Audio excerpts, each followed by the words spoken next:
오늘 하나님의 말씀은 욥기서 2장 1절에서 13절까지 말씀입니다.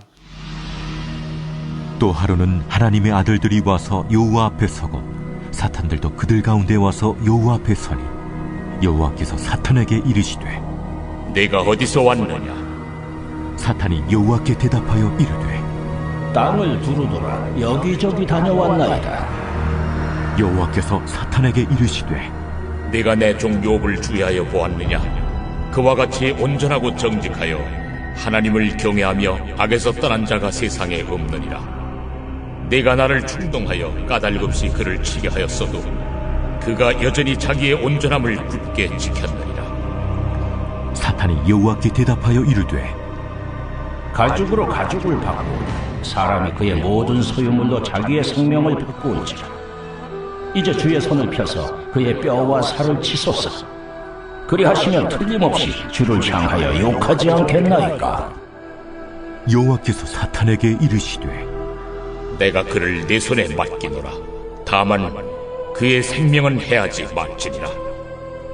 사탄이 이에 여호와 앞에서 물러가서 욥을 쳐서 그의 발바닥에서 정수리까지 종기가 나게 한지라. 욥이 제 가운데 앉아서 질그릇 조각을 가져다가 몸을 긁고 있더니 그의 아내가 그에게 이르되 당신이 그래도 자기의 온전함을 굳게 지키느냐? 하나님을 욕하고 죽으라. 그대의 말이 한 어리석은 여자의 말 같도다. 우리가 하나님께 복을 받았은즉 화도 받지 아니하겠느냐. 하고 이 모든 일에 욥이 입술로 범죄하지 아니하니라. 그때 욥의 친구 세 사람이 이 모든 재앙이 그에게 내렸다 함을 듣고 각각 자기 지역에서부터 이르렀으니 곧 대만 사람 엘리바스와 수아 사람 빌닷과 나아마 사람 소발이라. 그들이 욥을 위문하고 위로하려 하여 서로 약속하고 오더니 눈을 들어 멀리 보매 그가 욥인 줄 알기 어렵게 되었으므로 그들이 일제히 소리질러 울며 각각 자기의 겉옷을 찢고 하늘을 향하여 티끌을 날려 자기 머리에 뿌리 밤낮 7일 동안 그와 함께 땅에 앉았으나 욥의 고통이 심함을 보므로 그에게 한마디도 말하는 자가 없었더라. 욥이 사탄을 이기죠. 근데 사탄은 또 그것으로 끝나지 않아요. 1절에 또 하루는 하나님의 아들들이 와서 여호와 앞에 서고 사탄도 그들 가운데 와서 여호와 앞에 서니 여호와께서 사탄에게 이르시되 내가 어디서 왔느냐? 사탄이 여호와께 대답하여 이르되 땅을 두루돌아 여기저기 돌아다니나이다 라고 또 얘기합니다. 그때 3절에 여호와께서 사탄에게 이르시되 내가 내 종 욥을 주의하여 보았느냐? 그와 같이 온전하고 또 얘기하죠. 욥의 세 가지의 신앙의 모습을. 그는 온전하고 정직하고 하나님을 경외하며 악에서 떠난 자가 세상에 없느니라. 내가 나를 충동하여 까닭없이 그를 치게 하였어도 그가 여전히 자기의 온전함을 굳게 지켰느니라. 여기 또 욥의 온전함이라는 단어가 나오죠. 그렇죠? 어떠한 환경도 그를 바꿀 수 없는 변함없는 온전한 신앙. 바로 그것이 욥의 신앙이었어요. 그런데 하나님이 좀 이상한 얘기를 합니다. 내가 나를 충동하여 까닭 없이 그를 치게 하였어도. 이것은 마치 이렇게 들려요. 하나님이 욥에게 넘어갔나? 근데 우리가 분명하게 알아야 될 것은 뭐냐 하면 우리 하나님은 사탄에게 넘어가시는 분은 아닙니다. 오히려 사탄을 통해서 하나님의 뜻을 이루시는 분이 우리 하나님이신 것을 우리는 정확히 알고 있어야 돼요. 정확히 알고 있어야 되죠. 그렇죠? 그렇기 때문에 욥기서를 끝까지 읽어볼 필요가 있어요. 사탄이 하나님에게 이런 얘기를 했기 때문에 하나님이 허락하시는 것처럼 보일지 모르지만 하나님은 이것을 통해서 욥을 연단하실 계획을 이미 갖고 계셨어요. 그래서 하나님께서는 이것을 허락하시는 거예요. 그래서 하나님은 단계별로 허락하세요. 4절에 보니까 사탄이 여호와께 대답하여 이르되 가죽으로 가죽을 바꾸니 사람이 그의 모든 소유물로 자기의 생명을 바꿀지라. 이제 주의 손을 펴서 그의 뼈와 살을 치소서. 그리하시면 틀림없이 주를 향하여 욕하지 아니하겠나이다. 이 말은 뭐냐 하면 하나님이 다른 건 다쳤어도 욥을 치지 않았기 때문에 욥이 이런 거다 라고 하는 얘기예요. 왜냐하면 하나님이 욥은 건드리지 말라고 얘기했거든요. 예, 욥의 생명은 건드리지 말라고 얘기했고, 근데 그런 것은 뭐냐면 하나님의 모든 것은 컨트롤 아래에 있다는 것을 증명하는 것뿐만 아니라 하나님이 욥이 감당할 시험만 허락하시기 위해서 단계적으로 허락하신 거예요. 단계적으로. 한꺼번에 이 모든 것이 닥쳤다면 욥도 무너질 수 있었을지도 몰라요. 근데 정확히 알고 계시기에 하나님께서는 감당할 시험만 허락하신 하나님이기 때문에 단계별로 허락하셨은 거예요. 단계별로. 그렇죠? 그러니까 욥에게는 건드리지 못하도록 하고, 그러나 욥의 재산과 욥의 식구들, 욥의 자녀들까지 다, 욥의 재산까지 다 건드렸어요. 근데 하나님께서는 욥을 정확히 아시기 때문에 거기까지 허락하신 거고, 그리고 이제 그 다음 단계로 넘어가는 것을 보게 돼요. 그래서 6절에 여호와께서 사탄에게 이르시되 내가 이제 그를 내 손에 맡기노라. 다만 그의 생명은 해하지 마라 라고 얘기합니다. 이제 그를 건드려도 돼. 그에게 뭐 아파도 되고 질병이 나도 되는데 생명은 건드리지 마라 라고 하나님의 컨트롤 하에 있는 것을 보게 되어지죠. 예. 우리가 분명히 알아야 돼요. 이게 욥기서의 주제이기도 한데요. 그 주제가 뭐냐면 사탄이 역사하는 것처럼 보여요. 사탄이 강하고 사탄이 이기는 것처럼 보이는 모든 상황 속에서도 그곳에는 하나님의 뜻이 계시다는 거예요. 다른 말로 하면 하나님이 함께 하신다는 거예요. 하나님이 계시다. 어떠한 자리에도 하나님은 항상 함께 계시다라는 게 욥의 주제예요.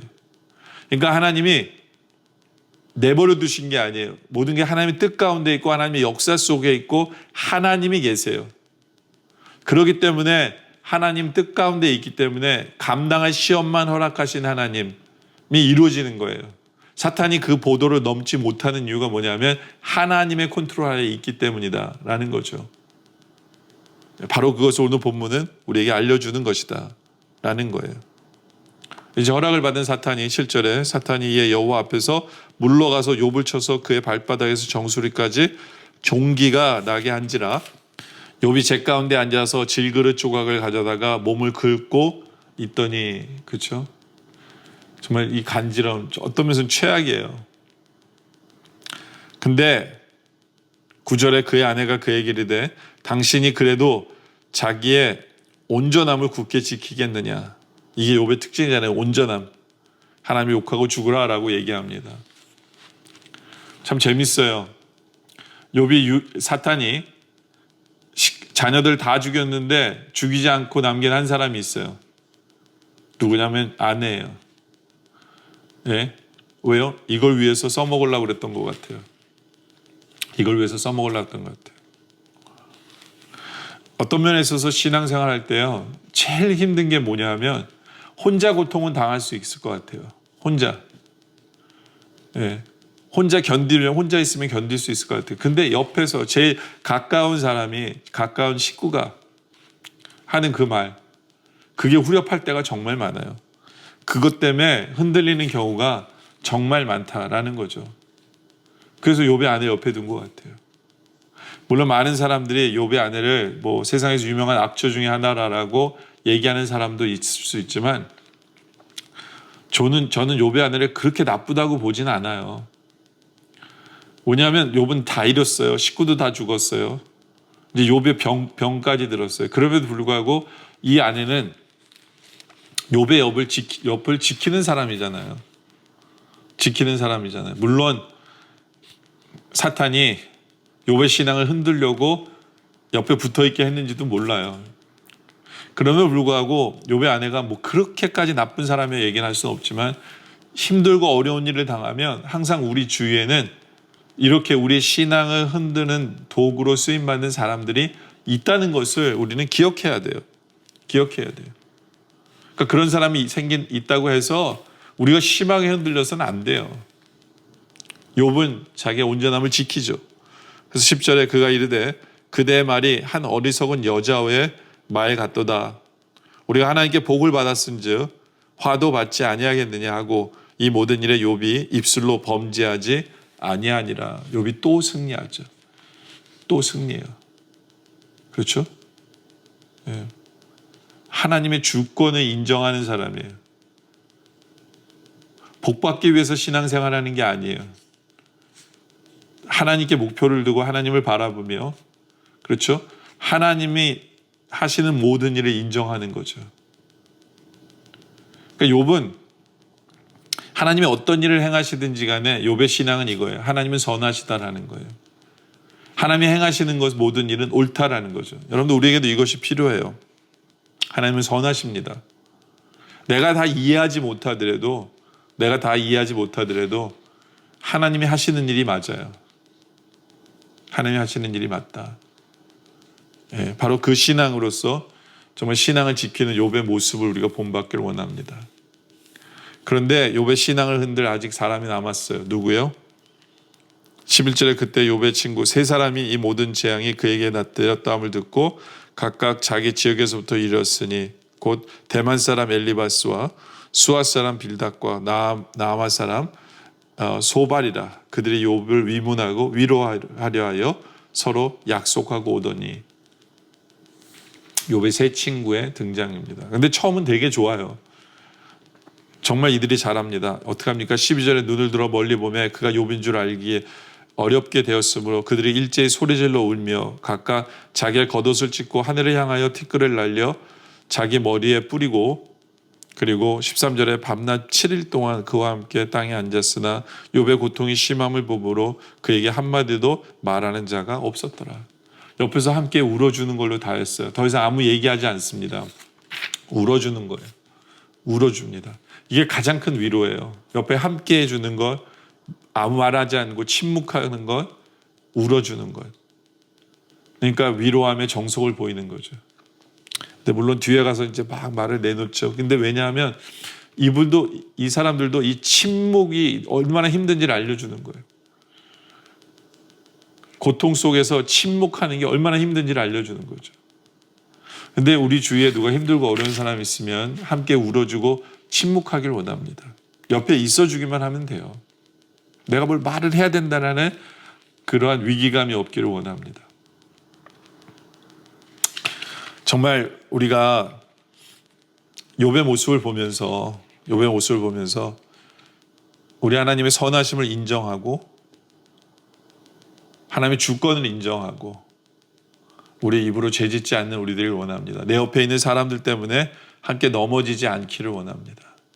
어떠한 순간에도 우리의 신앙을 끝까지 지킬 줄 아는, 우리에게 감당할 시험만 허락하신다는 하나님을 믿고 우리의 신앙을 지킬 줄 아는 그런 우리 모두가 되어지시길 주님의 이름으로 축원합니다. 기도드리겠습니다. 아버지 하나님, 우리에게 감당할 시험만 허락하신 하나님, 사탄에게 허락하시는 그것도 우리를 위해서 결국엔 하나님의 뜻 안에 있음을 우리에게 알려주시는 하나님을 우리가 정확히 보게 하여 주시옵소서. 그러기에 어떠한 순간에도 흔들리지 않게 하시고 온전함을 유지하게 하여 주시며, 특별히 우리 옆에 사람들로 인하여 실족하지 않고 흔들리지 않게 하여 주시옵소서. 날마다 하나님의 선하심을 믿고 흔들리지 않는 믿음으로 우리의 신앙을 지켜 하나님의 기쁨되는 우리 모두 되게 하시고, 또 우리 주위에 힘들고 어려운 사람이 있다면 침묵하라 할 줄 알고 함께 해줄 줄 알고 함께 울어줄 줄 알므로 말미암아 참 그분들에게 위로의 도구가 되는 우리들 되게 하여 주시옵소서. 오늘 말씀에 감사드립니다. 계속된 기도 속에 함께 하여 주시옵소서. 예수님의 이름으로 기도드립니다. 아멘.